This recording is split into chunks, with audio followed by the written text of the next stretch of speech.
Assalamualaikum warahmatullahi wabarakatuh. Waalaikumsalam Waalaikumsalam warahmatullahi warahmatullahi wabarakatuh.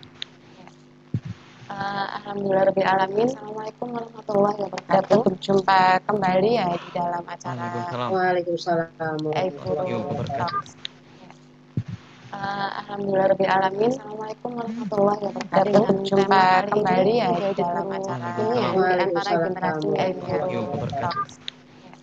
Semoga dengan ada acara ini, Assalamualaikum warahmatullahi wabarakatuh. Berjumpa kembali ya di dalam acara ini ya di antara generasi semua dan tentunya Bapak Ibu guru sekalian yang semoga dengan ada acara ini, Assalamualaikum warahmatullahi wabarakatuh. Berjumpa kembali ya di dalam acara ini ya di antara generasi semua dan tentunya Bapak Ibu guru sekalian yang semoga dengan ada acara ini, Assalamualaikum warahmatullahi wabarakatuh. Berjumpa kembali ya di dalam acara ini ya di antara generasi semua dan tentunya Bapak Ibu guru sekalian semoga dengan ada Alhamdulillahirabbil alamin. Assalamualaikum warahmatullahi wabarakatuh. Berjumpa kembali ya di dalam acara ini ya di antara generasi semua dan tentunya Bapak Ibu guru sekalian semoga dengan ada Alhamdulillahirabbil alamin di warahmatullahi wabarakatuh. Berjumpa kembali ya di dalam acara ini ya di antara generasi semua dan tentunya Bapak Ibu guru sekalian semoga dengan ada Alhamdulillahirabbil alamin di warahmatullahi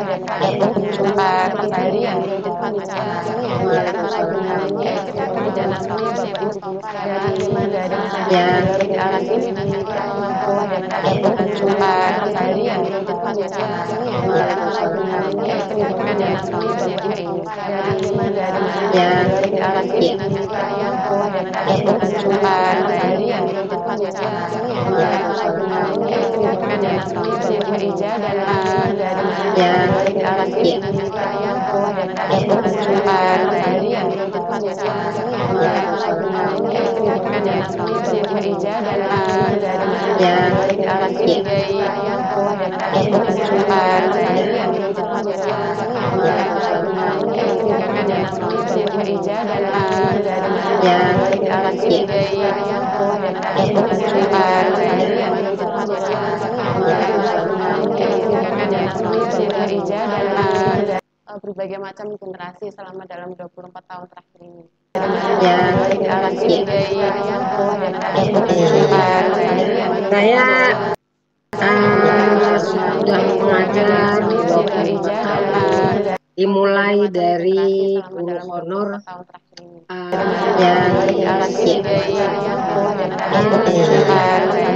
saya di SMA sudah mengajar saya sangat menyadari sekali dimulai dari pemanfaatan seorang guru itu sangat dari generasi ya sebenarnya sih generasi awal milenial terus bertemu dengan generasi Z dan generasi Alpha. Jadi ada 3 generasi yang saya ketemui. Saya sendiri adalah generasi X. Dimulai dari generasi Y, zaman dulu itu masih boleh dibilang anak-anaknya masih manut sesuai dengan maunya lingkungan. Saya di SMA sudah mengajar saya sangat menyadari sekali dimulai dari pemanfaatan seorang guru itu sangat dari pengalaman degradasi ya sebenarnya sih generasi awal dalam bahasa terus bertemu dengan TikTok atau YouTube dibilang nggak ada akhlak Z dan generasi Alpha itu akibat jadi ada 3 generasi sekarang saya lebih banyak diasuh oleh kebendaan generasi X begitu dimulai dari generasi Y zaman dulu itu masih boleh dibilang anak-anaknya masih manut sesuai dengan maunya lingkungan. Saya di SMA sudah mengajar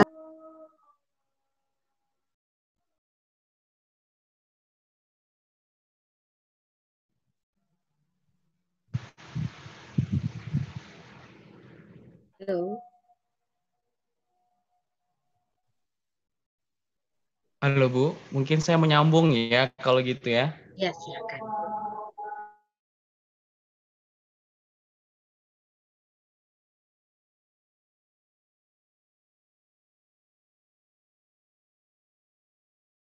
Saya sangat menyadari dimulai dari pemanfaatan seorang guru itu dari pengalaman degradasi ya sebenarnya sih generasi awal dalam bahasa terus bertemu dengan TikTok atau YouTube bilang nggak ada akhlak Z dan generasi Alpha. Jadi ada tiga generasi sekarang lebih banyak diasuh oleh sendiri adalah generasi X. Rekan-rekan guru Begitu. bisa Dimulai dari tahu generasi Y, zaman dulu itu masih boleh atau dibilang lingkungan SM3T, anak-anaknya masih manut, saya ada di sesuai tempat dengan seperti itu maunya. dan saya ada di posisi Saya dekat sudah mengajar Alpha. Saya masih umur, saya kelahiran 95, Bapak Ibu semuanya. Berdasarkan pengalaman saya mengajar 4 tahun, saya mengajar di sekolah alam, di homeschooling, di les privat, di pondok pesantren, dan Halo Bu, mungkin saya menyambung ya kalau gitu ya. Ingin tidak jauh beda permasalahan yang dihadapi tentang degradasi akhlak, saya sendiri merasakannya.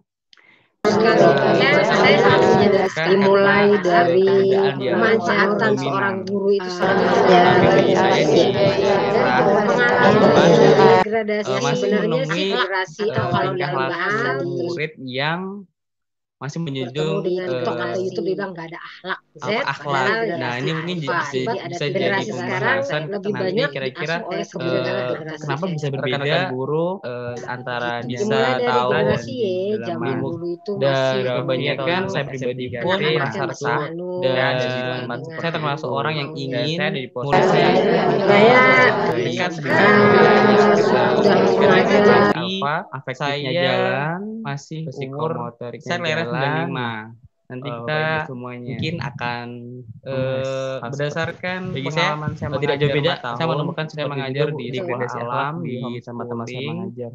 Tapi di mungkin belum di pondok pesantren dan mungkin saya menyambung ya kalau gitu ya. Ingin kota mungkin ya. Tidak jauh beda permasalahan yang dihadapi tentang degradasi akhlak, saya sendiri merasakannya. Saya sangat menyadari dimulai dari pemanfaatan seorang guru itu bagi saya di pengalaman degradasi sebenarnya sangat kota itu boleh dibilang hidup seperti 24 jam atau YouTube bilang nggak ada akhlak Z nah ini mungkin bisa generasi jadi sekarang ini banyak kira-kira kenapa bisa berbeda yang luar biasa mulai dari generasi jahit pengajaran dan kebanyakan saya pribadi pun merasa resah dan saya termasuk orang yang ingin murid saya dekat sudah mengajar afektifnya jalan masih umur saya kelahiran 95. Nanti kita ini mungkin akan kita bersama berdasarkan pengalaman saya tidak jauh beda, saya menemukan semoga nanti ke depan kita bisa membahas hal itu.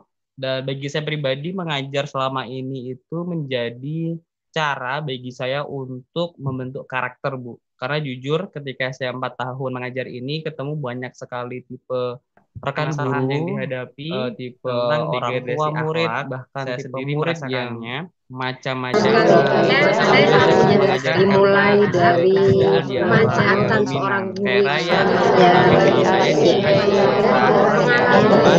pokoknya masih menemui saya punya murid yang 7 hari tidak masuk sekolah karena dia ikut membantu ayah akhlak. Nah ini mungkin buat bisa jadi pembahasan nanti kira-kira apabila saya dikasih kesempatan guru yang variatif bisa tahu saya pikir dan kebanyakan saya beda pun merasa resah. Saya merasa ada di tempat saya termasuk orang yang ingin tertarik untuk dekat sudah mengajar saya mengatasi menyikapi saya kelahiran 95. Nanti kita ini mungkin akan kita bersama berdasarkan pengalaman saya tidak jauh beda, saya menemukan semoga nanti ke depan kita bisa membahas hal itu. Dan bagi saya pribadi mengajar selama ini itu menjadi cara bagi saya untuk membentuk karakter. Karena jujur ketika saya 4 tahun mengajar ini ketemu banyak sekali tipe rekan-rekan yang dihadapi, tipe orang tua murid, bahkan sekarang itu Karena mereka abai pada lingkungan. Ya, kembali tadi saya bilang memiliki kelemahan dalam panutan, atau kalau dulu itu kan ada ustadz mengaji, kalau sekarang kan ustadznya ke rumah. Kalau dulu kan ustadz itu didatangi ke musola dan lain sebagainya. Iya. Nah, kalau di gitu. Ya.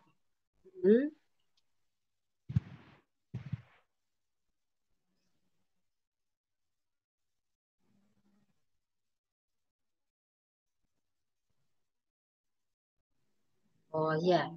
Tidak, saya hanya buka tab ini aja Bu, hanya buka Zoom aja, tab lainnya tidak ada. Enggak.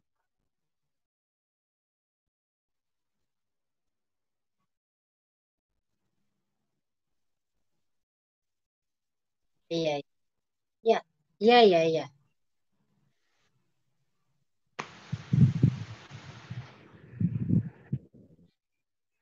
Masih terdengar jelas.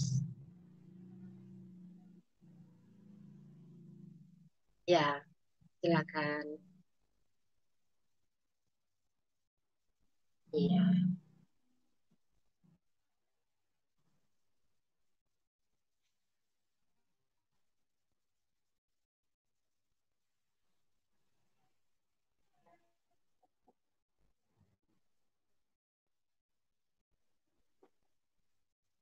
Iya.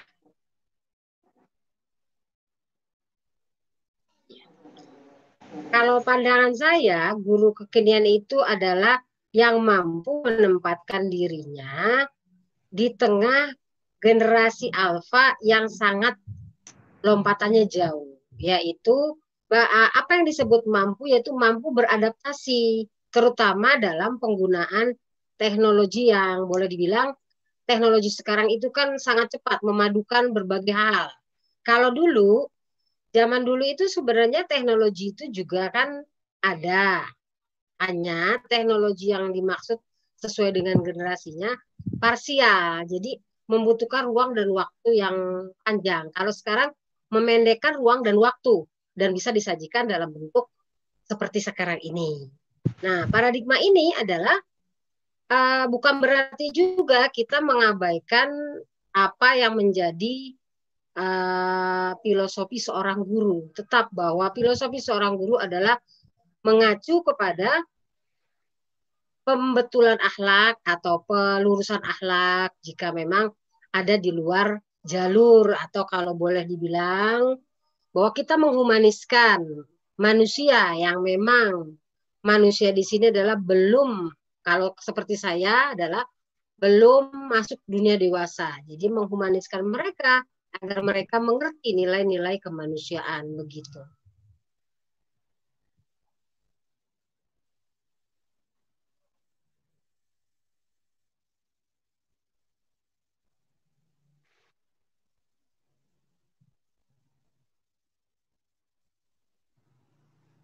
Ya, terima kasih Bu.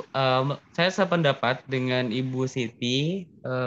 Intinya adalah kita harus adaptif dengan keadaan.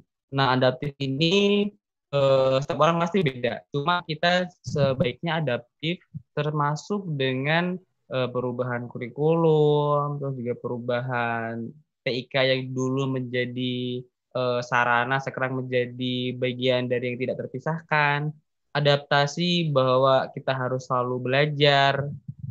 Bagi saya adaptasi kunci yang paling penting untuk bisa disebut sebagai guru kekinian. Misalnya saya di dalam kelas ketika membawakan materi, mengingat beberapa bulan yang lalu, saya mengusahakan membawa konteks atau misalkan persepsi itu yang dekat dengan mereka. Misalkan saat ini kan pasti anak-anak senang dengan game online. Nah, saya membawakan contoh game online di kelas saya sehingga anak-anak tertarik untuk ikut dan akhirnya antusias belajar. Nah, menurut saya menggunakan contoh-contoh yang ada di kehidupan sehari-hari anak-anak juga bisa menjadi salah satu adaptasi yang bisa digunakan dalam menjadi guru kekinian, Bu.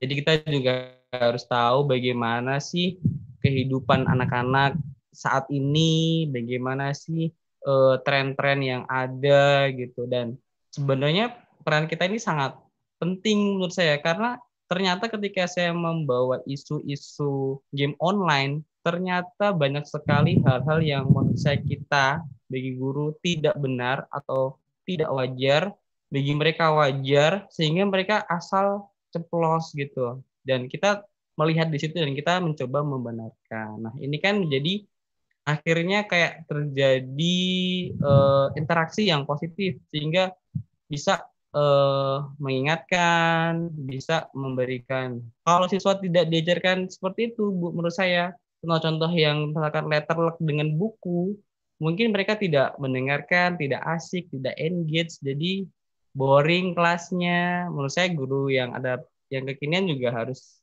tahu kondisi muridnya saat ini yang tren apa. Itu menurut saya.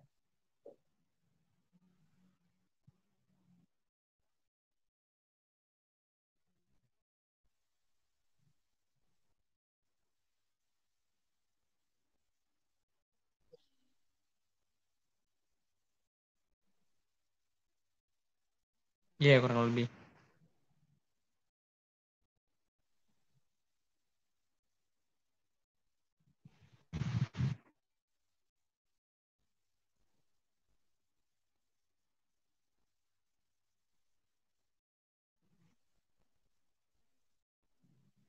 Karakteristik siswa remaja milenial di tempat saya, memang Depok ini kan sebenarnya disebut sebagai kota penyangga ibu kota. Namun, walaupun dia sebagai penyangga ibu kota, kota Depok ini boleh dibilang kemajuannya pesat. Yang dulunya adalah wilayah pertanian, wilayah yang bukan industri, sekarang menjadi wilayah pusat perekonomian, ditambah dengan maraknya mall sampai lebih dari 7. Nah, hal ini juga mempengaruhi karakteristik dari siswa-siswa tersebut. Mohon maaf bahwa karakteristik yang bisa kita temui di sini sudah sangat jauh sekali. Misalnya, dalam penggunaan sangat familiar dan adaptif. Namun dari segi akhlak, kalau boleh saya bilang, betul-betul memang kalau di kota ini, ya sebagian guru suka ngurut dada. Contoh, kemarin itu ada wali kelas 9 mengatakan, kamu ini nilainya nggak ada, tugas-tugasnya nggak ada, terus absennya belum masuk ini, belum diisi Google Form-nya. Jawaban anak, ya udah terserah mem aja, nggak apa-apa. Jadi kalau boleh dibilang ya tingkat kesopanannya menjadi minim, tingkat kecerdasannya memang cerdas, tapi tidak dibarengin dengan nilai-nilai imaterial, giat, terus kurang bersemangat, daya juangnya rendah. Karena apa? Karena kemudahan dalam mendapatkan sesuatu di dalam lingkungan mereka, yaitu di kota di sini. Nah, selain itu, anak-anak di sini karena kemudahan tersebut mereka boleh dibilang guru siapa sih lu gitu kan. Nah, oleh karena hal tersebutlah maka saya sebagai guru boleh dibilang kan jauh sekali dengan mereka usianya, membawakan pengajaran di kelas seperti yang dibilang tadi sama Mas Mustafa, yaitu dekat dengan dunia mereka, tidak jauh dengan apa yang dikatakan Rasulullah, yaitu didiklah anakmu sesuai dengan zamannya. Oleh karenanya, saya sebagai guru harus memahami karakter tersebut, yaitu mereka dekat dengan gawai. Nah, apa artinya dekat dengan gawai? Berarti mereka hampir seluruh atau separuh hidupnya itu adalah orang tuanya gawai. Kalau boleh saya bilang, memang agak sarkasme. Tapi memang seperti itulah. Nah, bagaimana cara mengantarkan ini supaya mereka mengerti bahwa gawai itu adalah fasilitas, bukan yang utama. Seperti yang tadi sebelumnya saya katakan, menjauhkan yang dekat gitu, Mbak Puji.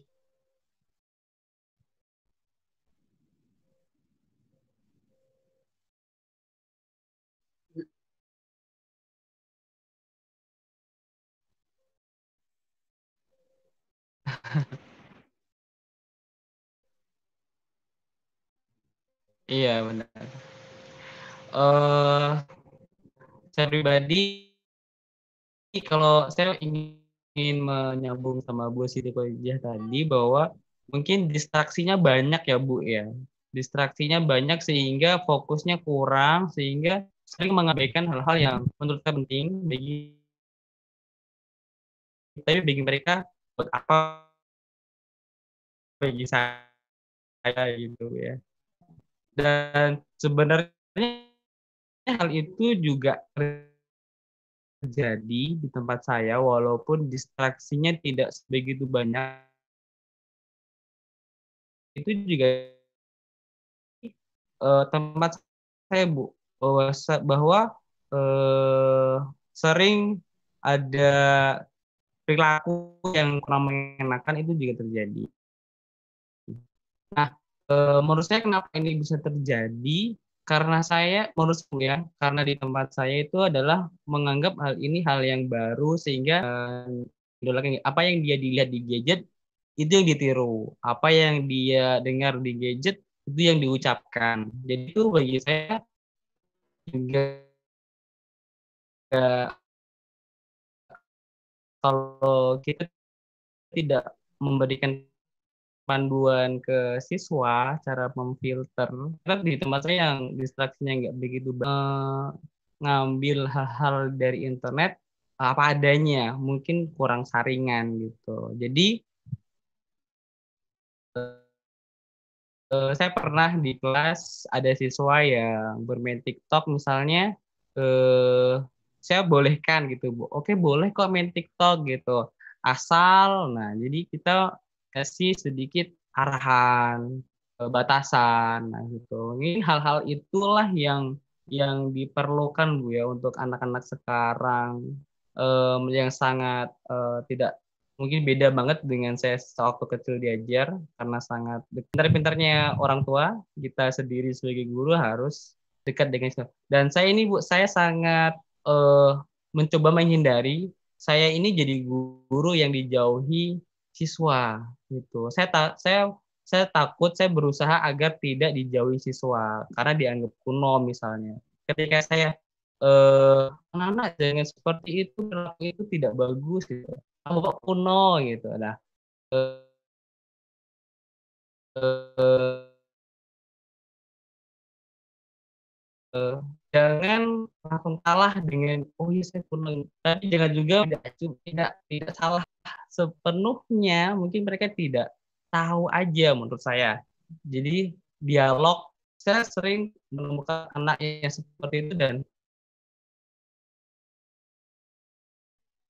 saya usahakan untuk bisa dialog. Karena di kampung ini kalau sudah kenal TikTok itu setiap menit bisa update video TikTok tuh berkali-kali.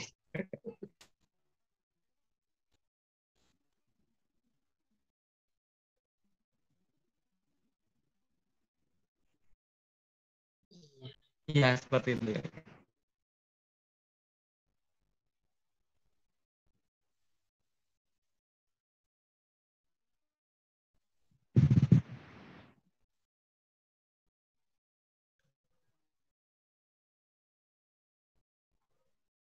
Ya,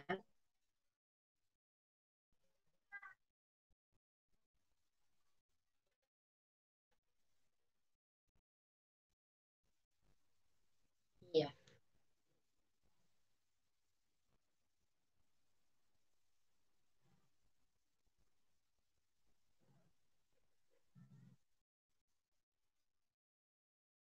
iya.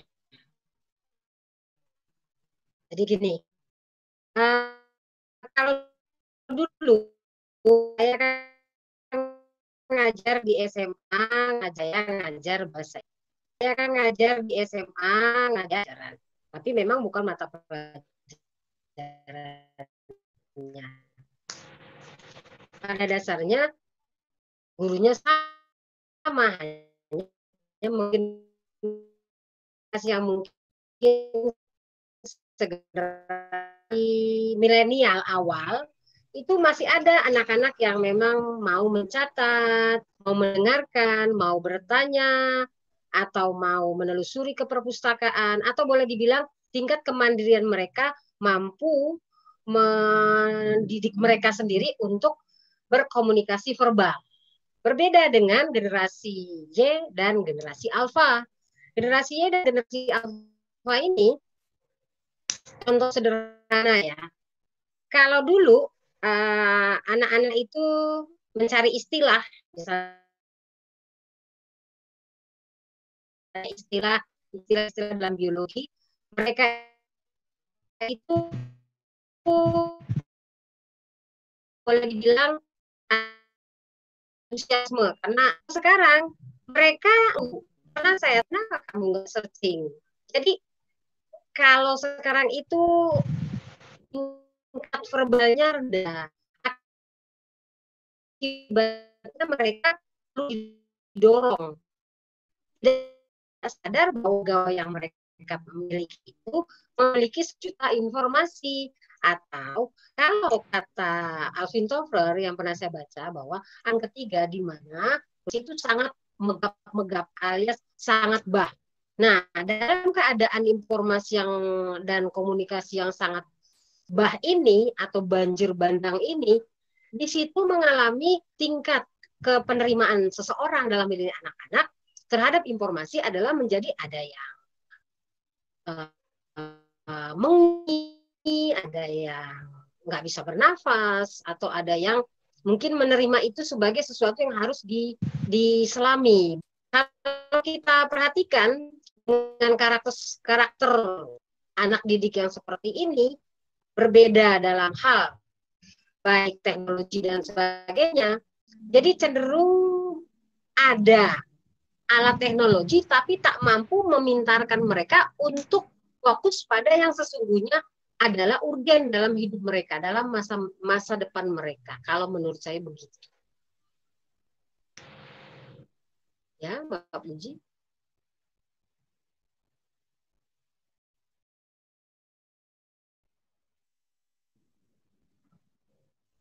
Iya. Iya.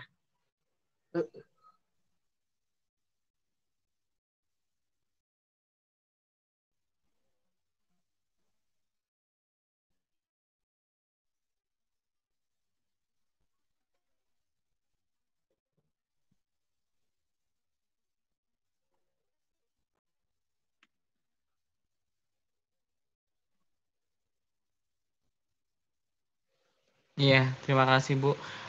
Menurut saya anak-anak zaman sekarang ini tidak begitu menyukai bahasa-bahasa yang kaku. Jadi bahasa dan pembahasan yang kaku itu misalkan letterluck dengan buku, bahasa-bahasa yang asing bagi mereka itu mereka tidak tertarik gitu. Jadi harus menggunakan bahasa-bahasa yang mudah dikenali dengan mereka gitu. Selain itu, setuju dengan Bu Siti Koja jadi bahwa anak-anak ini kurang menghargai proses, tidak sabaran, maunya instan, cepat. Itu saya temui juga dan melihat kondisi ini bagi saya sudah jadi karakter mereka gitu loh Bu. Jadi kita sebagai guru mungkin tidak menerjang arus ini ya bagi saya pribadi, tapi mengarahkan ini gitu. Jadi saya kesusahan untuk meminta siswa saya menjawab soal, misalnya saya berikan instruksi, coba baca artikel ini dan kita bahas bersama. Itu siswa kesusahan Bu. Maka mereka ribut, mereka rame, asik sendiri gitu.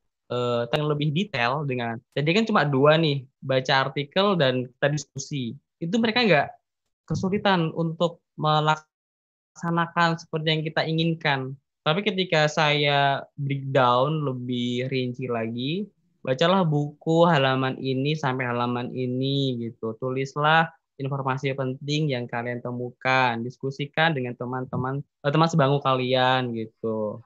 Jadi kalau dirinci, alhamdulillah yang pernah saya lakukan ternyata generasi mereka ini lebih bisa mengikuti. Kalau saya minta baca buku, kita diskusi gitu, kayaknya harapannya sangat sedikit gitu. Jadi saya juga resah ketika awal-awal dulu itu saya minta ini nggak bisa, saya minta itu malah menantang gurunya gitu. Jadi saya pribadi masih sangat muda dan kerap kali emosi ini juga naik gitu ketika ditantang murid. Tapi saya kembali berpikir kayaknya ada yang salah nih treatmentnya gitu. Jadi pernah ikut kegiatan juga dikatakan harus membreakdown instruksinya gitu. Jadi itu emang bener anak zaman sekarang eh, maunya cepet, maunya instan gitu, nggak suka mikir yang panjang-panjang gitu. Nah, mungkin salah satu caranya adalah dengan memberikan instruksi yang rinci, detail, dan terukur.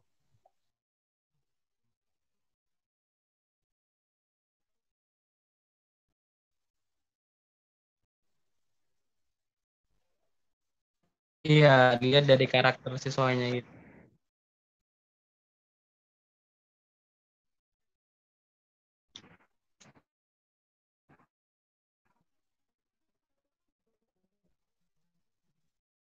Iya,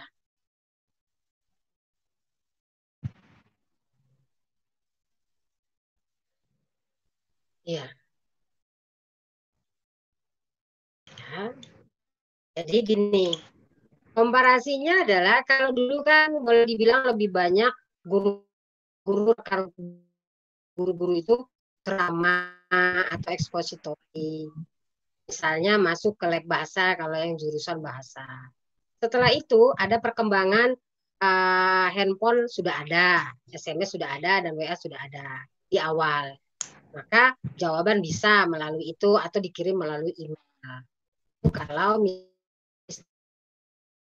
misalnya berupa yang dibawakan.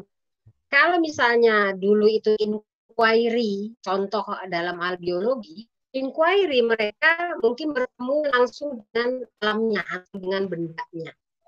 Kalau sekarang mereka boleh dibilang inquiry di sini masih ada, hanya mungkin tidak ketemu dengan benda alamnya itu ya.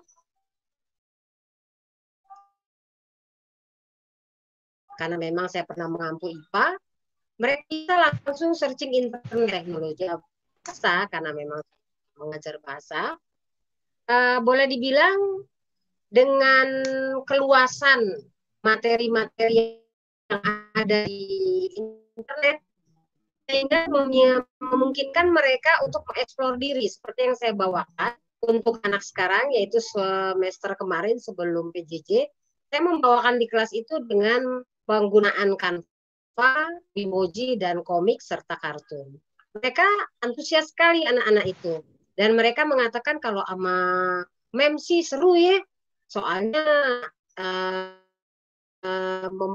menggunakan hal-hal yang mereka karena yang saya ajari kan kelas 7 jadi baru dari SD.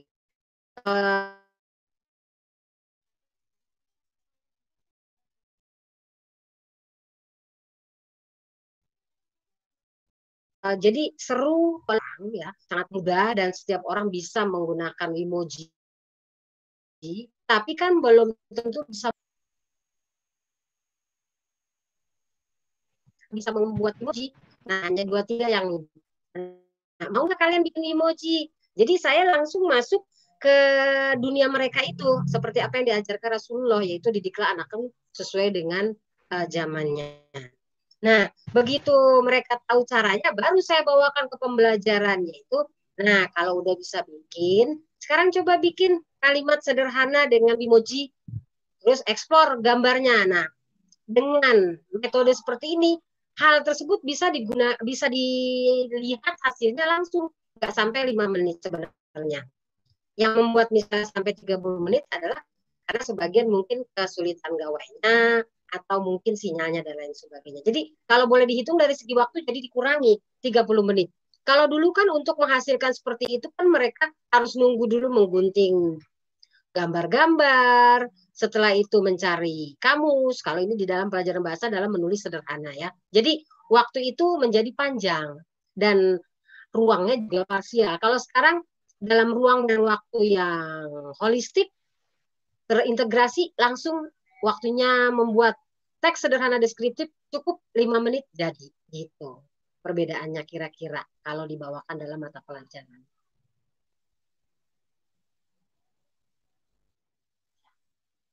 Iya.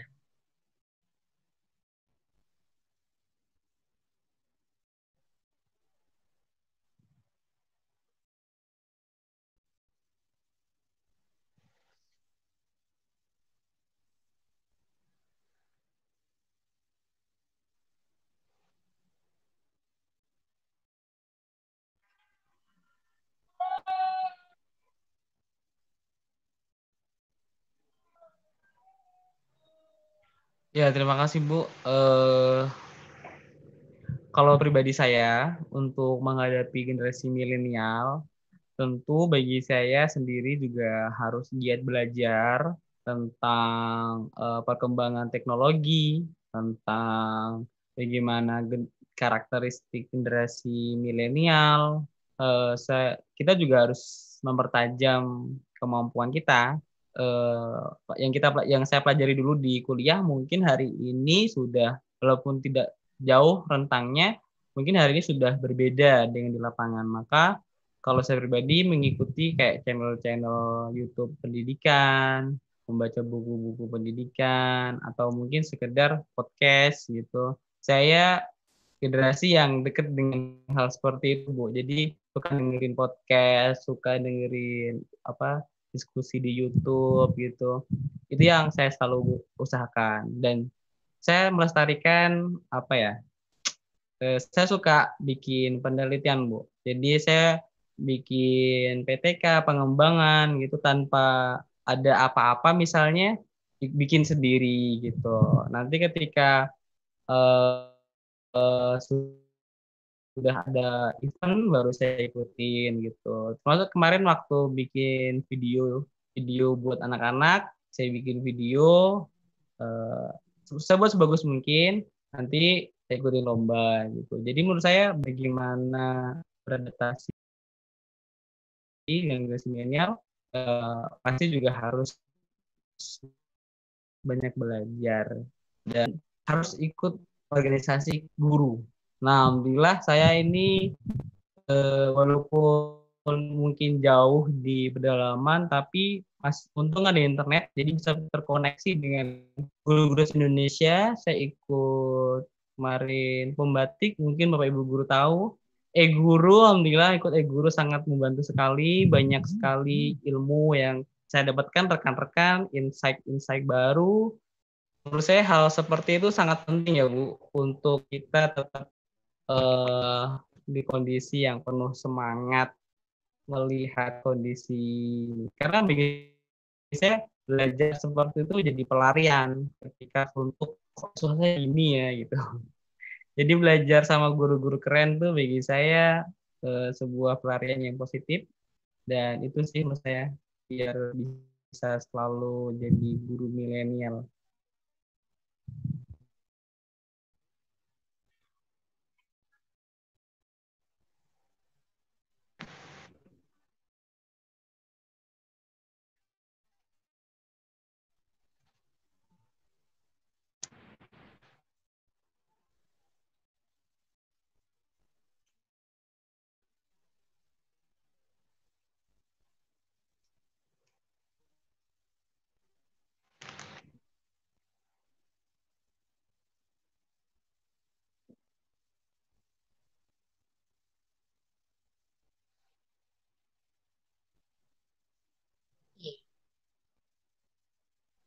Ya, makasih.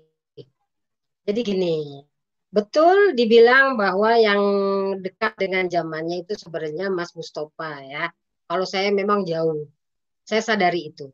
Nah, oleh karenanya sebagai guru, secara tahun saya guru senior, tapi secara golongan saya masih guru junior, golongan. Itu kalau bicara golongannya. Pertama, kita harus memiliki kesadaran penuh bahwa zaman yang sudah kita hadapi ini adalah zaman yang boleh dibilang bukan lagi siswa itu seperti dulu punya panutan dan lain sebagainya. Panutan mereka kembali lagi adalah benda. Mereka mudah melihat, itu yang pertama. Yang kedua, selain kesadaran penuh, perlu disadari guru adalah digugu dan ditiru. Berarti harus ada branding atau framing. Framing dari gurunya apa yang dihasilkan misalnya. Contoh sederhana saja, kenapa saya misalnya masuk guru atau kenapa saya senang sekali belajar dimanapun atau kenapa saya harus belajar. Nah, kita kan menghadapi manusia. Manusia itu adalah dinamis. Manusia itu adalah makhluk hidup yang selalu senantiasa berubah. Kalau gurunya saja nggak berubah, bagaimana dengan muridnya? Jadi datang dari diri kita. Yang ketiga, selain kesadaran dan juga kita harus menjadi agent of sensible, yang harus disadari adalah bahwa belajar itu sebenarnya tidak berhenti. Apa yang disebut Rasulullah, the long life education, itu memang harus, sangat harus. Terlebih kita guru, jangan ada di comfort zone, di zona nyaman, begitu. Di adaptasi yang saya lakukan, ya berpulang kepada diri kita sendiri. Sebagai guru, sadar nggak kita sebenarnya bahwa kita itu menghadapi manusia, bukan benda. Sebagaimanapun mereka zamannya sungguh jauh, begitu.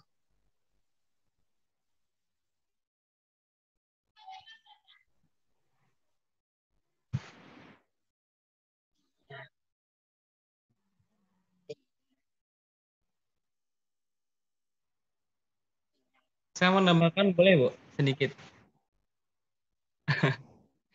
Saya terima kasih. Saya kan ini guru yang masih muda sekali menurut saya. Jadi apa yang saya bilang itu mungkin tidak terlalu dianggap gitu ya. Tapi mungkin ada rekan-rekan yang melihat live YouTube ini, Zoom kita, mungkin yang sama dengan saya. Saya dulu juga seperti itu Bu. Kalau saya usul sesuatu dianggap sok pinter. Terus dianggap juga, wah kalau orang ini ngomong nanti pasti ada tugas baru gitu. Karena suka dengan yang apa yang rutinitasnya seperti itu. Jadi menurut saya tetap menjadi diri sendiri yang terus berprestasi menurut saya. Nanti suatu ketika pasti bahkan kita sendiri dipanggil untuk memberikan penjelasan. Kalau dulu saya sempat ngemis-ngemis buat angkat tangan, nyampein ide. Alhamdulillah perlahan diberi kesempatan malah dipanggil.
Ya. Ya.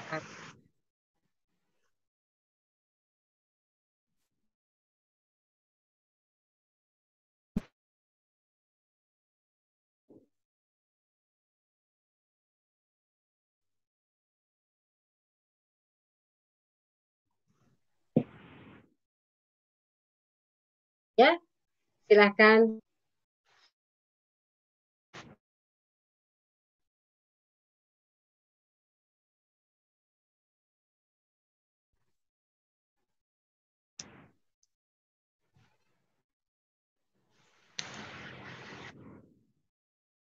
Ya.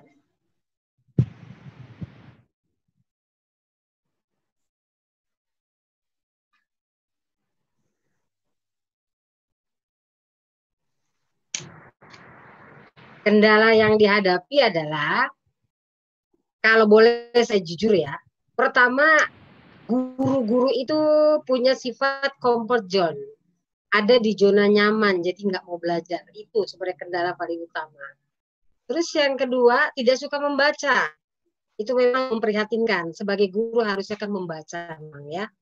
Nah, contoh saya di sekolah saya masih banyak sih yang mau belajar, dan alhamdulillah saya kategori jauh dari Mustofa, paling tidak menjadi rujukan atau menjadi acuan untuk membimbing teman-teman bersodakoh ilmu dalam sekarang. Tapi paling tidak, kalau saya mengutip dari ajaran Konfusius, tidak masalah kamu berjalan lambat. Yang bermasalah yang jadi masalah. Sekarang, kalau dilihat dari sisi guru, itu hikmahnya besar sekali. Didorokin atau didorong jauh ke jurang. Nah, bagaimana supaya naik? Ya, berpulang kepada diri tadi, yaitu harus mau membaca, harus mau belajar. Dalam hal ini kalau ada di jurang, bergerak naik, entah itu bergerak naiknya bagaimana. Meskipun lambat dalam menghadapi IT yang boleh dibilang, kalau kata guru-guru senior adalah ribet lah, susah dah, dan sudah tua dan sebagainya. Memang sih, bukan guru senior misalnya di atas saya saja sih, beberapa guru yang di bawah saya juga itu sudah. Jadi cobalah keluar dari cangkang begitu. Silakan, gitu Mbak Puji.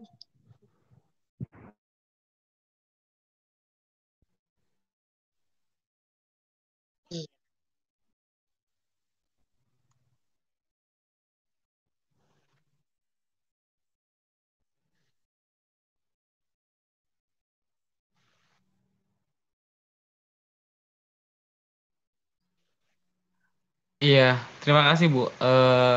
Kalau saya secara pribadi Bu ya, saya senang sekali explore tentang IT ke kelas saya pribadi. Entah saya sebagai pengguna apa media digital yang dibikin di YouTube dan semacamnya, atau saya download MPI, media pembelajaran interaktif, ataupun saya pribadi membuatnya sendiri. Saya sangat senang gitu Bu untuk melakukan hal itu. Tapi masalah comfort zone tadi sangat sepakat. PR seperti saya sudah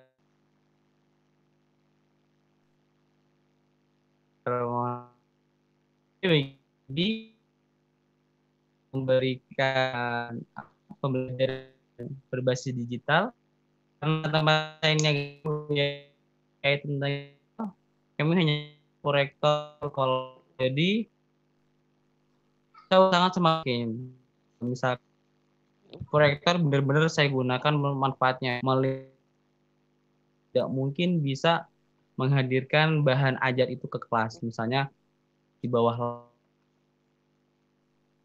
yang asli bagi mereka tetap belajar apa share seseorang, tapi kontennya konten edukasi, poinnya mereka til. Ya, itu bagi saya yang paling penting. Jadi kalau saya kasihkan video TikTok di media arti saya tapi ini ya ada fase untuk anak-anak. Jadi medianya apa yang pas, yang kira untuk buat anak ya. Oh iya, kalau saya. Pak Mustafa, suara saya masih terdengar jelas, Pak. Putus-putus, Pak. Terdengar Bu suara. Oke.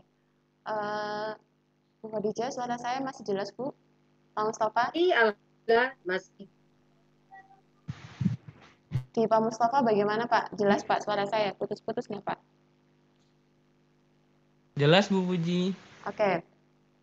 Ini lanjut lagi ya Pak Mustafa dan Bu Khadijah terkait dengan tadi masih membahas tentang perkembangan teknologi khususnya. Nah, sejauh ini tentunya dengan adanya perkembangan teknologi ini pasti mempunyai dampak positif dan dampak negatifnya, kurang lebih seperti itu. Nah, kalau dari Bu Khadijah sendiri merasakan dampak positif dan negatif ini dari kemajuan teknologi dalam penggunaannya untuk pembelajaran itu bagaimana, Bu? Alhamdulillah, positifnya pertama data itu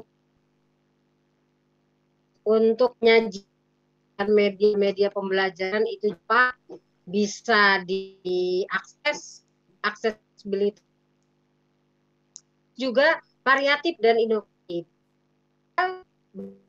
Gurunya, penggunanya memadukan itu semua menjadi terintegrasi di dalam kelas. Itu jadi tadi saya katakan memotong sosial. Lalu dampak negatif adalah kalau lihat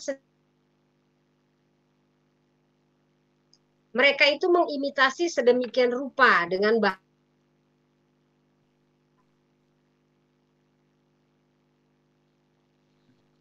terus kalau dari penggunaan di kelas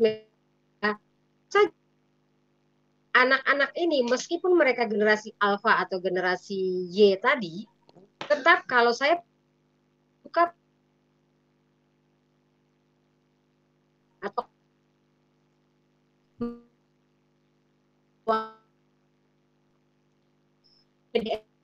murni blended learning sebelum PJJ, sebelum pandemi dilarang anak-anak ke sekolah, saya membawakan di kelas Wimoji dan Komik Live serta Canva. Mereka antusias dan cepat. Kenapa? Karena memiliki rasa sekuritas yang tinggi dari guru. Dalam hal ini saya ada di tengah mereka. Terus saya juga katakan, coba dong gambarnya jangan yang kayak gitu, kan banyak gambar juga misalnya seperti itu. Jadi kan ada kemampuan anak yang stimulus dengan nih loh gambarnya nih. Jadi kita langsung cepat penggunaan. Negatifnya adalah mereka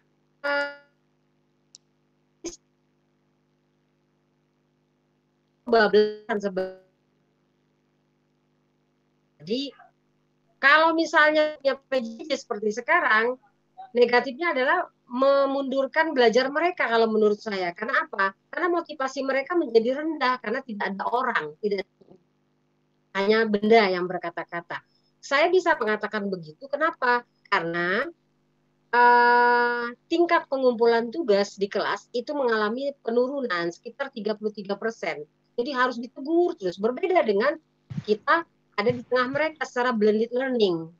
Itu langsung hari itu, langsung saat itu, kalaupun ada bermalam, misalnya private learning, ditugaskan, terus besok kita suruh bawa lagi pegawai, mereka bisa segera gitu. Jadi positif penggunaannya cepat, negatifnya adalah kalau tidak ada manusianya, tidak ada kontrol, begitu. Oke, untuk para penonton yang sedang menyaksikan, silakan boleh meninggalkan pertanyaan ya di kolom komentar, barangkali ada yang ditanyakan.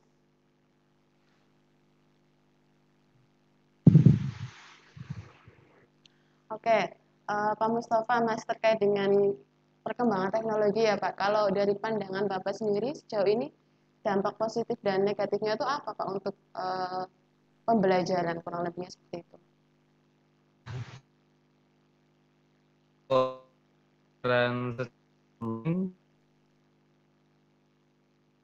Saya menemukan lebih banyak negatifnya sebenarnya, tapi positifnya juga membantu saya untuk memvisualisasikan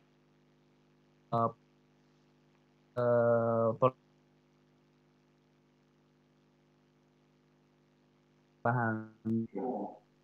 Jadi itu banyak terbantu di sisi, jadi saya perlu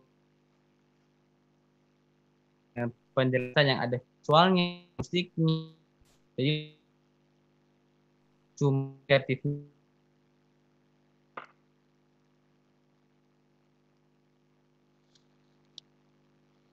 sendirinya, apakah mereka mengerjakan sesuai waktu ataukah tinggal kopi bagaimana gitu. Kiraan mereka benar-benar belajar karena tidak bisa mengontrol secara langsung, dan menemukan negatifnya lagi, menemukan banyak di antara beberapa siswa itu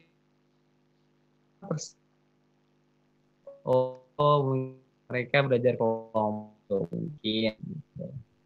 Jadi plus minusnya ada Bu, dan saya setuju antara dengan muka langsung.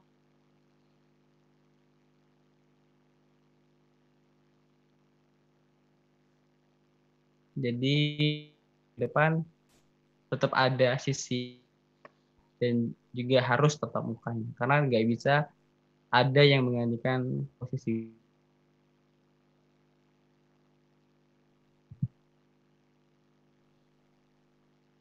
Cek Pak Mustafa. Pak Mustafa masih mendengar suara saya jelas? Iya, masih mendengar Bu.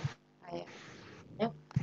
Oke, berarti tetap pada intinya keduanya tetap mempunyai dampak positif dan negatif ya Bapak Ibu sekalian. Iya. Yang tentunya itu akan menjadi ya kembali kita sebagai seorang guru itu belajar dan belajar ya.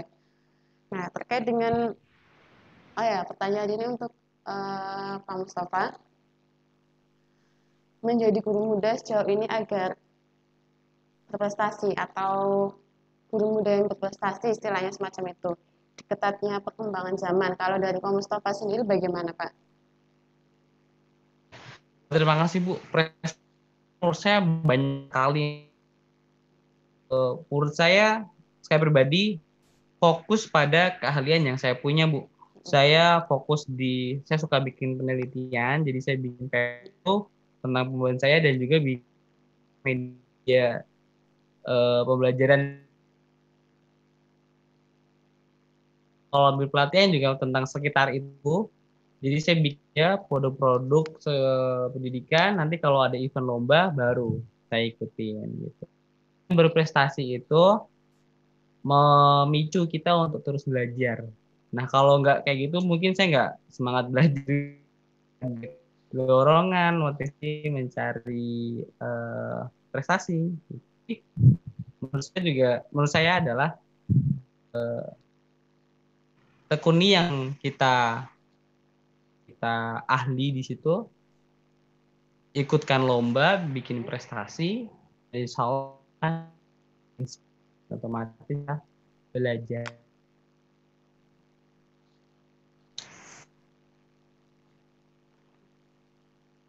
Ya, berarti istilahnya kalau kita melihat di sini, guru menjadi role model juga ya Pak untuk memotivasi siswa agar ikut berprestasi, kurang lebih seperti itu ya Pak? Iya, Bu. Salah satu ya peran guru dalam berprestasi ya tentunya untuk memacu juga bagaimana peserta didik itu dapat mengimitasi gurunya, kurang lebih semacam itu. Selanjutnya untuk Bu Khadijah sebagai pendidik yang sudah berpengalaman ya Bu, kurang lebih harapan Ibu sejauh ini untuk pendidikan di Indonesia yang di masa mendatang. Bagaimana Bu? Ya.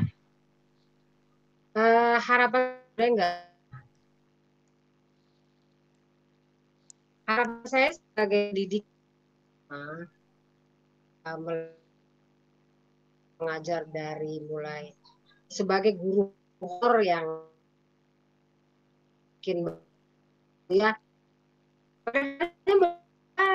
nggak ada sebenarnya guru honor, guru GTT, guru swasta, guru negeri, semua sama guru sebenarnya ya. Selama semua namanya sama guru, berarti harapannya juga sama, yaitu mampu memberikan berkeadilan dalam mendapatkan pengajaran dan pendidikan bagi anak Indonesia. Di mana sangat tergantung sekali swasta. Nah, kalau kota itu menjadi kendala, otomatis kan tidak berkeadilan bagi yang miskin. Itu saya suka sedih seperti itu. Itu baru dari segi kota. Dari segi jangkauan, aksesibilitas dalam mendapatkan internet, misalnya di pedalaman seperti Mas Mustafa, saya kurang tahu ya, di mana akses internet rendah berarti kan tidak bisa juga online. Jadi online tidak bisa satu-satunya sebenarnya. Kehadiran guru itu benar-benar di mana kamu berada, disitulah sekolahmu, siapa yang berbicara, disitulah gurumu, kata Ki Hajar Dewantoro ya. Dan apa yang dibicarakan, itulah gurumu. Kalau kendalanya misalnya kota, internet, jaringan, dan lain sebagainya, itu kan teknis. Maka harapannya hanya satu, bisa menjangkau aksesibilitas dalam pembelajaran online misalnya. Seperti saat ini, itu harus berkeadilan. Itu yang pertama. Yang kedua, aksesibilitas juga bagi pendidiknya sama dengan muridnya, karena murid tidak bisa dituntut kreatif kalau gurunya juga tidak kreatif. Maka gurunya dulu yang harus juga aksesibilitasnya juga sama. Jangan nanti wilayah barat full, wilayah timur tidak. Tapi sepanjang saya ikut e-guru 7 bulan, saya sangat salut dengan Bapak Ibu guru, ya halo yang pada menonton dari timur terutama yang antusiasnya tinggi. Pernah saya juga chattingan di Telegram pada saat ikut satu kelas di e-guru, di mana guru tersebut mengatakan kami sulit dengan kuota, kami ini. Akhirnya saya berbagi, yaitu ini saya punya nih, ini hasil karya saya, ini saya, ini saya, dan ini caranya. Saya terus terang saja, walaupun saya sebenarnya nggak kenal muka, cuma mengenal melalui media sosial. Jadi sekali lagi, kalau memang online ini menjadi paten, berarti harus berkeadilan dalam bentuk penjangkauan jaringan, murah, cepat, dan tidak dipilih-pilih gitu. Iya, benar sekali ya Bu. Memang itu menjadi kendala kita bersama sejauh ini dengan adanya PJJ kurang lebihnya yang seperti yang Ibu bilang tadi, bahwa saya memang semuanya harus berkeadilan agar yang namanya pendidikan bisa dijangkau semua kalangan ya Bu, kurang lebihnya seperti itu Bu. Nah, Pak Mustafa, terkait dengan peran guru atau calon guru sekarang, apa sih Pak yang harus dipersiapkan untuk menjadi guru yang kekinian, bahasanya seperti itu?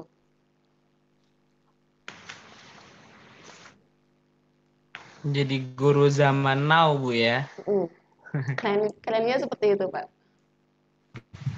Menurut saya ini mungkin buat saya pribadi juga dan teman-teman saya seangkatan atau di sekitar umur saya juga, menjadi guru semoga bisa jadi guru yang punya karakter Bu, Bapak Ibu semua.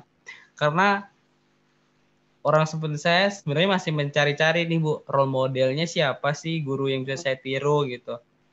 Alhamdulillah kebetulan saya menemukan role model gitu. Jadi menurut saya yang harus dicari guru-guru adalah role model dulu nih, role model dulu gitu. Selain itu kalau bisa kalau mempunyai karir keguruan, saya suka mengutip pendapat kepala sekolah saya yang dulu di sekolah internasional, yaitu kita tuh harus punya lingkungan yang memaksa kita buat terus belajar gitu. Minimal pernah merasakan setiap hari ada tugas dari sekolah gitu. Misalkan tugas belajar, tugas membuat RPP, tugas membuat slide gitu. Jadi kita terbiasa dengan hal seperti itu. Nah, kalau bisa kita pernah merasakan suatu sekolah yang memaksa kita buat terus belajar gitu.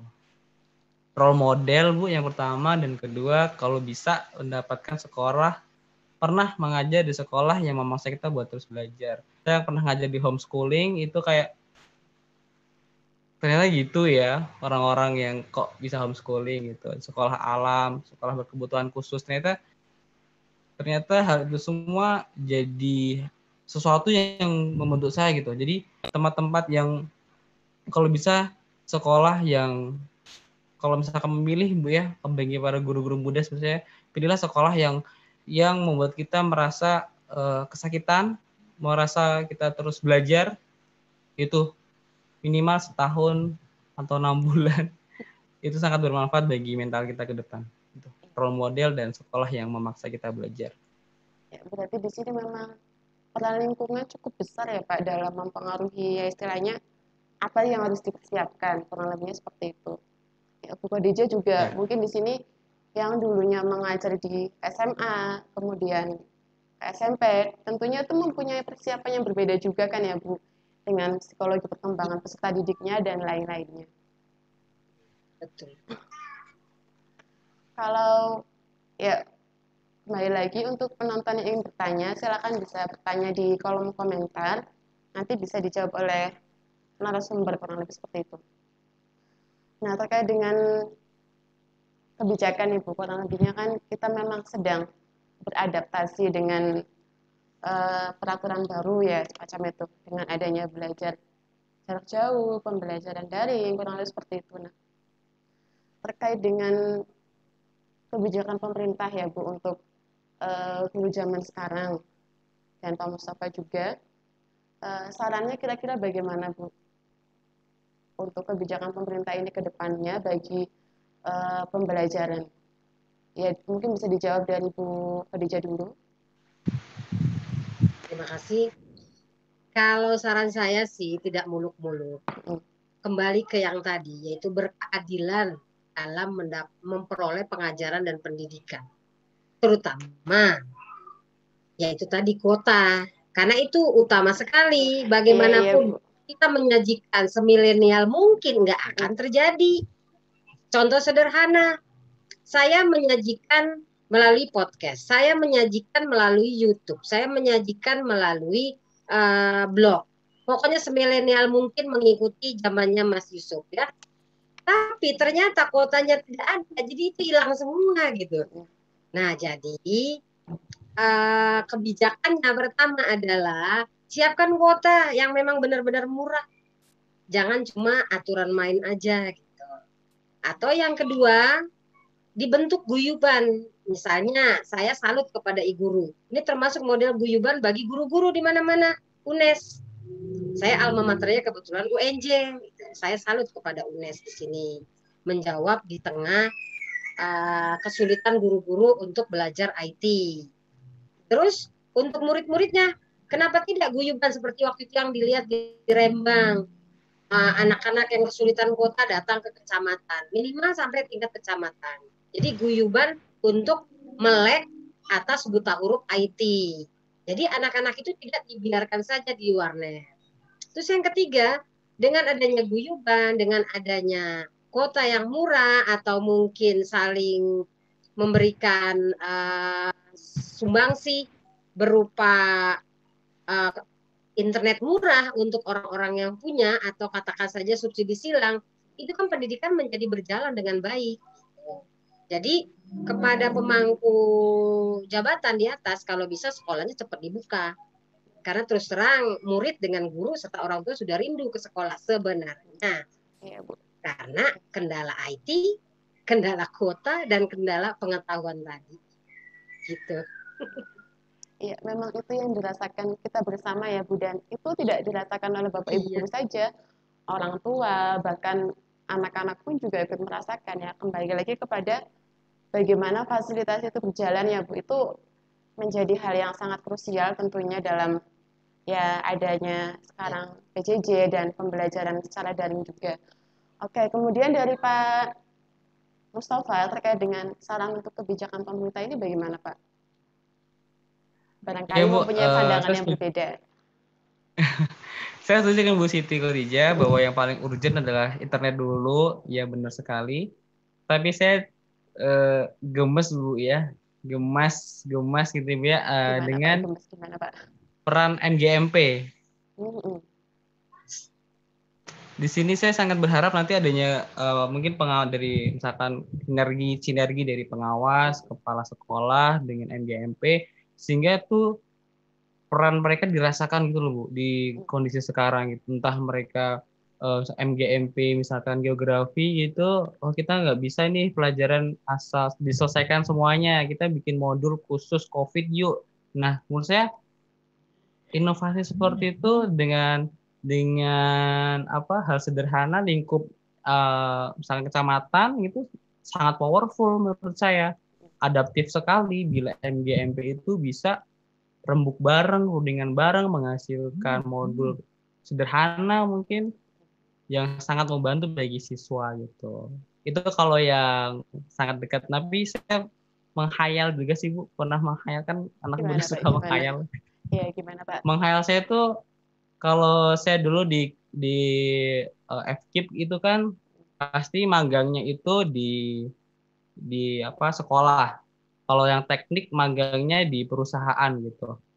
Saya itu membayangkan misalnya anak fakultas teknik informatika gitu misalnya jurusan teknik informatika magangnya itu di sekolah gitu, misalnya internet, misalkan dia bikin apa sesuatu yang bermanfaat bagi sekolah, jadi cross gitu loh Bu. Jadi sangat misalkan mahasiswa teknik itu nggak cuma di perusahaan teknik, tapi misalkan mahasiswa teknik tapi di jatuhnya ke sekolah atau mungkin yang keguruan kesehatan masyarakat magangnya di sekolah juga misalnya gitu. Jadi anak-anak itu bisa melihat oh ternyata seperti itu ya peran ilmu di kehidupan nyata gitu. Oh jadi bagi mahasiswa juga oh ternyata saya juga bisa bermanfaat langsung ya dengan kondisi faktor yang lain. Jadi itu khayalan sih Bu. Kalau bisa sih sangat kalau saya pernah ikut pelatihannya organisasinya Obama di Amerika, Yesiali, saya pernah mau ikut itu tapi belum. Itu seperti itu. Kita dimagangkan di perusahaan, dimagangkan di parlemen Amerika gitu. Jadi sangat-sangat implemented gitu. Apa yang kita pelajari bisa langsung diterapkan. Nah, itu sangat ingin sekali suatu saat bisa, kalau bisa. Semoga apa yang dibayangkan itu bisa tercapai ya Pak. Iya, makasih itu khayalan dari anak muda. Berarti memang peran stakeholder-nya di sini juga harus dapat, juga secara implementasinya harus didukung bersama, kurang lebih semacam itu Pak. Oke, ini ada beberapa pertanyaan yang masuk dari akun Erina Ayudia. Bagaimana mengatasi siswa yang tidak mau mengerjakan tugas dan merasa tidak apa-apa ketika tidak mengerjakannya. Nah, tadi sempat dibahas juga. Mungkin dari Bu Khadijah bisa menjawab, Bu. Ya, terima kasih untuk Ibu Erina yang bertanya. Saya merasakan sebenarnya apa yang dirasakan Ibu Erina. Kelas saya 5 kelas. Per kelasnya itu 36. Dari 36 itu, minggu pertama saya meluncurkan tugas by online, kita bicaranya pada saat BDR ya dan PJJ kemarin, itu yang ngumpulin hanya 5. Lalu minggu kedua, padahal udah ada tugas baru, yang 5 itu belum juga naik, yang ini udah datang gitu kan. Nah, minggu ketiga saya tetap sabar. Itu yang pertama, saya nggak emosi karena kan kita terikat benda ya. Terus yang ketiga, sudah datang lagi tugas. Nah, akhirnya saya berpikir, tugasnya dikurangi aja dulu. Itu satu. Ya. Lalu yang kedua, saya layangkan WA, tapi bukan WA berupa marah-marah, tapi WA-nya adalah berupa doa. Semoga kalian sehat sehingga mampu menyelesaikan tugas-tugas kalian dengan baik. Karena apa? Karena dengan kalian mengerjakan tugas-tugas kalian, berarti kalian bersyukur kepada Tuhan bahwa kalian hidup. Saya bilang begitu. Itu sebenarnya saya menohok psikologinya mereka, saya keluar. Lalu naik setelah ditohok psikologinya. Baru ya memang tetap sebagai manusia biasa kita kan punya baper, punya rasa emosi ya. Nah setelah 3 bulan berjalan itu masih ada yang nggak kerjain. Lalu saya telepon satu persatu, baik melalui telepon WA ataupun telepon biasa. Ada yang respon, ada yang enggak. Lalu saya telepon orang tuanya juga, meminta sinergitas antara rumah dengan sekolah, karena ini bukan sekolah saja, tapi rumah juga harus memotivasi. Alhamdulillah tingkat pengerjaan tugas itu menurun. Jadi kalau kata Kiai siapa itu namanya tuh, Kiai Sahal, bahwa kita tugasnya adalah mengajarkan bukan memintarkan. Yang memintarkan adalah Allah. Kalau mereka tersendat, maka mintalah buka hati mereka untuk mau mengerjakan. Itu harus disadari begitu. Ya kalaupun ada yang 1-2 nggak ngerjain, ya itu manusiawi. Nggak bisa semuanya juga gitu. Terlebih online begini. Itu Ibu Erina. Oke. Kalau dari Pak Mustafa barangkali mau menambahkan Pak, ini kan menjadi permasalahan yang cukup kontekstual ya Pak, yang dihadapi Bapak Ibu guru kita sekarang. Ya kalau menurut saya Bu, menambahkan selain tadi dibilang Bu Siti, saya setuju banget. Kalau saya di sini karena saya dibagi piket, maka ketika saya piket di sekolah, saya minta siswa datang dengan tidak bergerombol, datang sebagian secara bertahap ke sekolah untuk ngumpulin tugasnya selama 1 minggu di pelajaran saya. Dan saya koreksi di situ, saya tentang siapa yang belum, siapa yang sudah, dan saya kasihkan ke murid lagi esoknya buat diambil gitu. Jadi tidak mengumpulkan siswa, tapi saya mengaksesnya tetap manual. Jadi siswa merasa ada benda yang tidak dikumpulkan. Jadi mereka kayak merasa takut, insecure gitu. Kok aku nggak ngumpulin sendiri gitu. Jadi saya gunakan seperti itu Bu. Tetap ke sekolah, tapi hanya ngumpulin tugas. Saya koreksi, saya kembalikan besoknya, mereka mengambil. Nah, disitulah saya bisa punya rekap siapa yang belum gitu, jelas banget terlihat dan mereka langsung mengena. Dan saya alhamdulillah dengan seperti itu dari 28 murid saya yang tidak mengumpulkan tugas 2 sejauh ini. Karena saya kalau nggak ke sekolah berarti tidak ngumpulin tugas. Nah itu mungkin bagi mereka orang tua juga memarahi ya, karena saya juga WA-an sama orang tuanya. Jadi belajarnya online tapi asesmennya offline. Begitu ini kalau saya. Kombinasinya tetap masih sama dengan hard copy ya Pak, kurang lebih seperti itu Pak, mengumpulkan tugasnya. Iya, online dan offline. Oke, ini ada satu pertanyaan lagi nih. Dari Akbarul Yulia Stianto, dari Pak Yuli Stianto ya. Kurang lebih pertanyaannya adalah, apa saja peran yang harus dilakukan guru untuk menjadikan siswa berprestasi? Ya mungkin dari Pak Mustafa bisa menjawab Pak.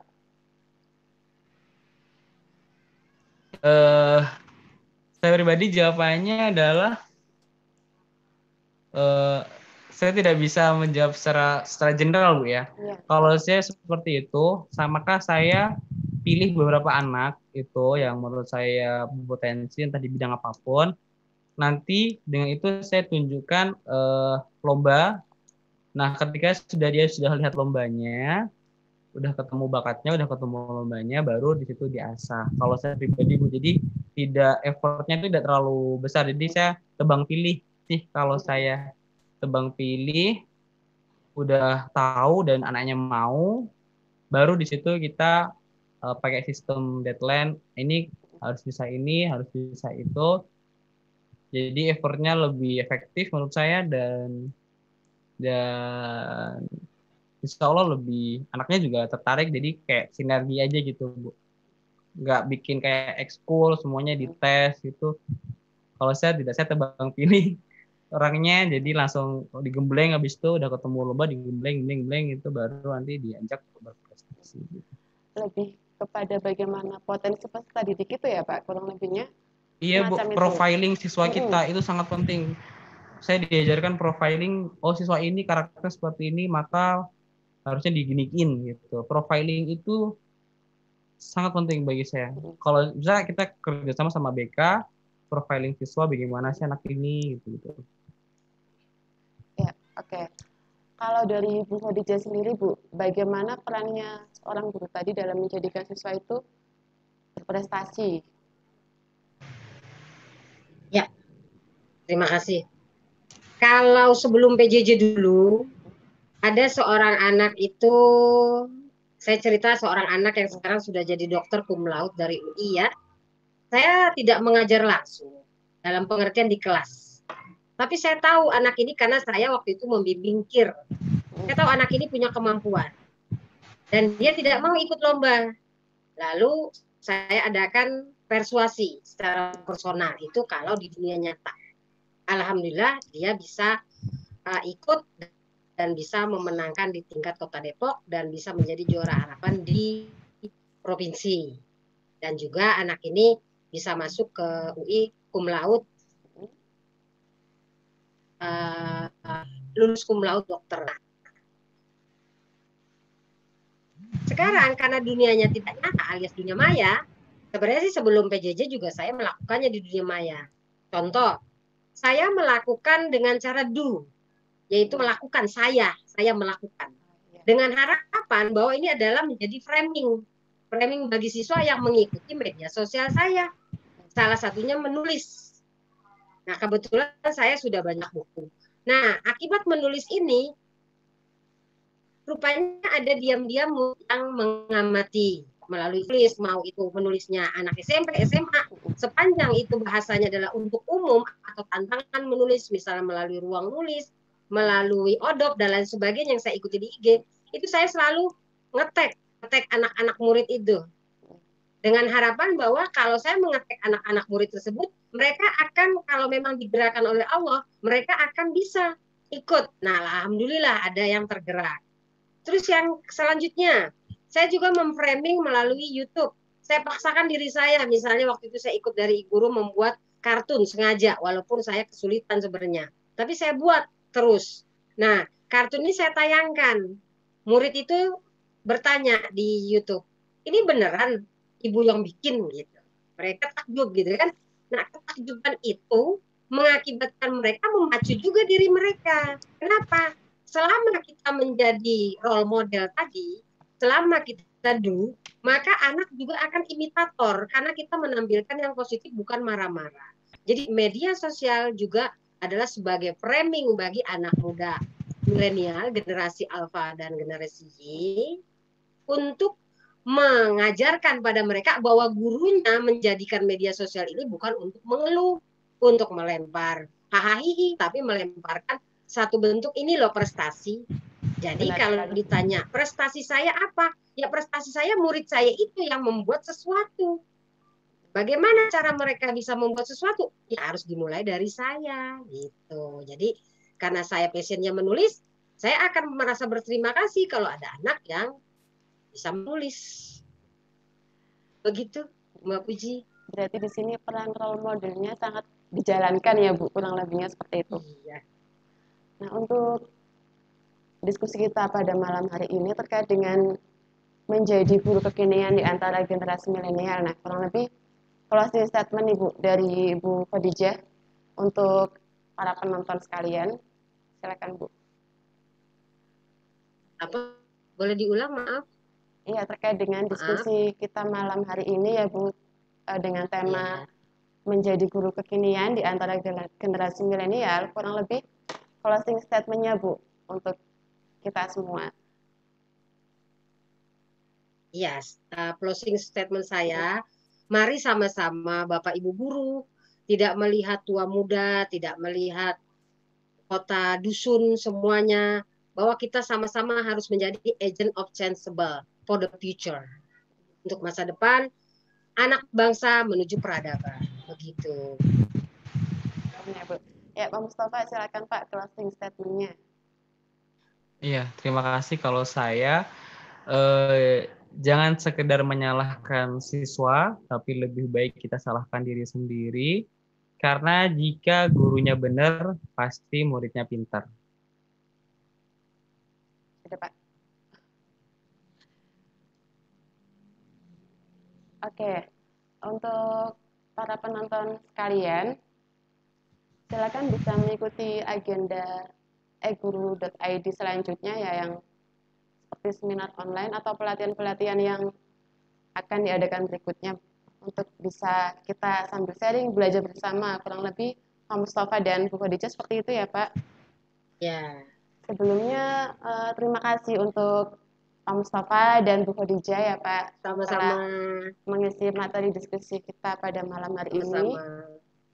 Dan semoga apa yang kita diskusikan ini dapat membawa manfaat bersama ya tentunya, dan menjawab persoalan-persoalan yang sedang kita hadapi, kurang lebihnya semacam itu. Nah, untuk para penonton sekalian, terima kasih sudah mengikuti jalannya diskusi ini, dan mohon maaf barangkali selama jalannya diskusi kita malam hari ini banyak kendala, entah itu dari saya pribadi ataupun narasumber, yang mungkin kendala paling besarnya di sini sinyal ya Bapak Ibu sekalian. Terima kasih, semoga diskusi kita pada malam hari ini bermanfaat untuk semuanya, dan insya Allah nanti kedepannya bisa menjadi evaluasi ya bagi tim e-guru Talks bersama. Kurang lebihnya mohon maaf. Bila taufiq wal hidayah. Wassalamualaikum warahmatullahi wabarakatuh. Waalaikumsalam warahmatullahi wabarakatuh. Saya juga mohon maaf dan terima kasih semuanya. Ya, saya juga mohon maaf.